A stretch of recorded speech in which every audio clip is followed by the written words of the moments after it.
नमस्कार, आप देख रहे हैं न्यूज़ 18 का डिजिटल प्लेटफॉर्म और मैं हूं आपके साथ सृष्टि शेखर। इंदौर के द्वारिकापुरी में हुए हत्याकांड के आरोपी पीयूष को अब गिरफ्तार कर लिया गया है। सेंट्रल जेल उसे भेज दिया गया है। उसे सीधे कोर्ट में पेश न करते हुए वही आवश्यक दस्तावेज तैयार किए गए।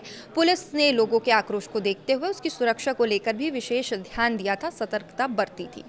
एसपी शिवेंद्र जोशी और टीआई मनीष मिश्रा बुधवार को अपनी टीम के साथ आरोपी पीयूष धामनोदिया को जिला कोर्ट लेकर पहुंचे थे। यहाँ पर कमिश्नर कार्यालय के पास बनी पार्किंग से में उसे पुलिस जीप में ही रखा गया। काफी देर तक उसे बाहर नहीं निकाला गया। लोगों के आक्रोश और मौजूद मीडिया कवरेज के चलते कोर्ट परिसर में इंतजार लंबा चलता रहा, लेकिन दोनों अधिकारियों की मौजूदगी के बाद भी पीयूष को लंबे समय तक कोर्ट में नहीं पेश किया गया और अचानक जेल भेज दिया गया।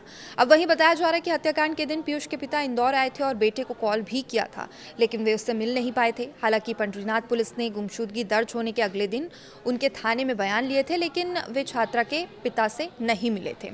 अब इस हत्याकांड को लेकर एमबीए छात्रा के पिता ने पुलिस कार्रवाई पर कई सवाल उठा दिए हैं। उन्होंने पूरे मामले को प्री प्लान बताया। उनका कहना है कि 10 फरवरी को पीयूष ने उनकी बेटी की हत्या की। उसी दिन पीयूष के पिता प्रहलाद भी इंदौर में थे और उन्होंने पीयूष से मिलने और साथ खाना खाने की बात कही थी, लेकिन इंदौर पहुंचने पर पीयूष ने काफ़ी देर तक उनका कॉल नहीं उठाया और बाद में कॉल रिसीव कर उसने कहा कि वो काम में बिजी है और मिल नहीं पाएगा।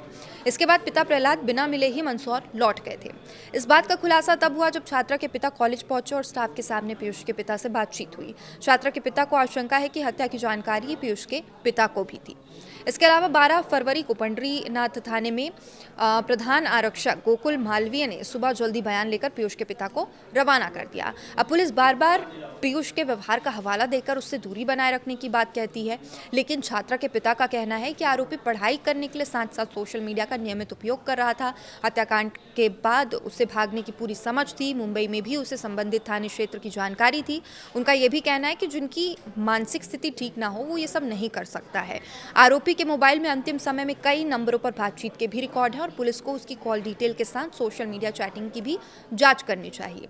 हालांकि ये भी चर्चा में है कि इंदौर पुलिस कमिश्नर के कार्यकाल में इतना गंभीर आरोप करने वाला आरोपी पहली बार बिना किसी हिंसा के सीधा जेल पहुंचा है और उसके बावजूद पुलिस सुरक्षा कारणों से उसे कोर्ट में पेश नहीं कर सकी।